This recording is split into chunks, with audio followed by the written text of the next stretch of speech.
Nhiều người bí tới Son Inga mà chưa thử cushion Inga là thiếu sót.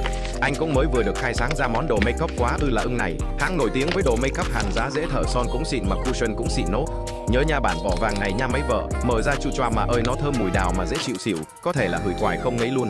Cái bông mút ẩm ẩm mềm mềm, SPF 50, PA 4+ là một điểm cộng lớn về độ chống nắng. Anh dùng màu 21 cho da sáng nha.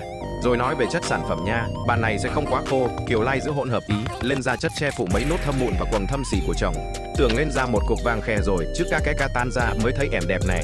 Đứa nào kể bọng mắt kiêu không sáng thì cây bút này quất nha, highlight xong còn sáng hơn cái đèn pha, mà màu hồng bling bling dịu kha lắm mấy vợ. Sao có thể đẹp như vậy chứ Inga?